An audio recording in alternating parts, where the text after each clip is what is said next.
Is all this made entirely from your own imagination? Whether she is dancing with the Great Gatsby, You have no idea how boring everything was before I met you. being seduced by a con man, We're in every home. We're half the human race. You can't stop us all. or fighting for equal rights, the lose your one life thing before Carey this ends. Mulligan does not want you to see on screen We will win. is Carey Mulligan. I mean, we live in a time where so many people seem so desperate to be famous, and you actively fight against it. Yeah. Growing up, I wanted to be an actress, and I wanted to pretend to be other people and for people to believe that I was other people. I don't want people to watch me on screen and think about who I'm married to or where I live or, you know, what restaurant they've seen me coming out of. I want to sort of trick people, and I think they shouldn't know a lot about you, and nor do they need to. The Hollywood Reporter just declared Mulligan one of the 8 great actresses working today. But despite that, she is still one of the least recognizable. You change your look quite a bit. Is that part of it? Yeah. If I see someone who looks identical from film to film but playing different people, I just find that harder to buy. Let me see him, please. She's transformed herself once again in her latest film, Suffragette. She plays a woman who loses custody of her son in the violent fight for women's rights in early 20th century Britain. My agent called me and said they're making a film about the suffragettes, and I was like, cool, so Mary Poppins and, you know, ladies drinking tea. Well done, Sister Suffragette. And then I read the script, and it just completely changed everything, and I was just so shocked.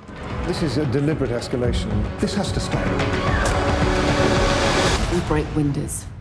We burn things, because war's the only language men listen to. Because you've beaten us and betrayed us and there's nothing else left. So shocking that we'd never told this story, but sort of so shocking to remember that this is still the case for so many women now. 62 million girls in the world can't go to school. 1 in 3 women experience sexual violence. You speak for me. Can't. So it never felt like we were making historical drama. It felt like we were sort of saluting these women for the sacrifice that they made, but also trying to look at where we are now and bring it back around to the modern day. This also happens at a time where there is this discussion about the wage disparity in Hollywood between actors and actresses. You know, there's a wage gap in most jobs and most positions, I think, and it's particularly rife in Hollywood. I think it has been for a long time. It is my intention to astonish you all. It's no coincidence that her desire to play strong female characters I'm paralyzed with happiness. has led to many film projects adapted from classic works of literature. I mean, the thing with the literary adaptations, they've just been the roles that have spoken to me, and they've been the strongest roles. And so much, you know, there's a reason that great literature is adapted time and time again. It's because it has these brilliant characters. I shouldn't mind being a bride at a wedding if I could be one without getting a husband. Mulligan knows her film choices may have given her a certain reputation. Are you a serious person? No, I'm not. I think I'm drawn to serious material because I find it difficult and that's exciting and challenging. But I'm not a serious person in my own life, and I don't do serious things. But I'm in my own. You know, I don't go home and read sort of Nietzsche, and you know, I'm pretty kind of relaxed. But yeah, the material that I'm drawn to is often quite serious. The acting bug bit her early. She was born in London, and from about the age of 6, Mulligan was in every school play that would have her, and her first love is still the stage. The first time I was here was when I was 14 years old. It was during a trip to New York as a teenager that she realized exactly what she was going to be when she grew up. And I saw Kevin Bacon doing a one-man show. I can't remember what it was about. Just a few years later, she would find herself back on Broadway, only this time starring as Nina in Chekhov's The Seagull. And there's a line in the play where my character, she's a young actress and she wants to be on the stage, and everyone leaves the stage and she looks out and across this lake and says, "I'm dreaming." And I remember the first night when I came on stage and I said that line, it felt, you know, it was just a complete dream come true. Mulligan's dream got even bigger in 2009 when Hollywood sat up and took notice. She starred in the British coming-of-age film In Education, which earned her an Oscar nomination and a comparison to Audrey Hepburn. What if I got married instead of going to college? Married? Married.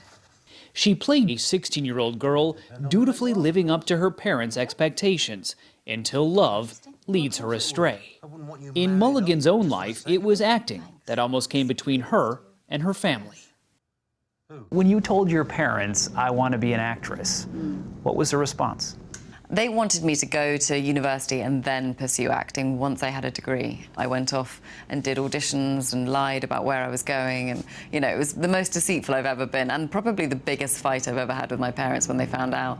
You paint a picture of being a very good child. Yeah. Did you ever have a real rebellious phase? When I was 16, I asked to have a party, and I'd never had a party before. I had a superheroes party at my house, and it was a complete disaster, and the police came twice. There was cigarette burns in the carpets, and, you know, it was carnage. And my parents were so disappointed in me. So I have to ask, what superhero were you? I was a Teenage Mutant Ninja Turtle, which has been my superhero costume of choice ever since then, actually. Hero in a half shell. Yeah. Very nice. Turtle power. So rebellion was not her strong suit, but determination was. By 2011, Mulligan was on a fast track to stardom. Hi. Hey. One of her early Hollywood projects, the film Drive, playing the love interest of actor Ryan Gosling. During filming, she lived at this hotel.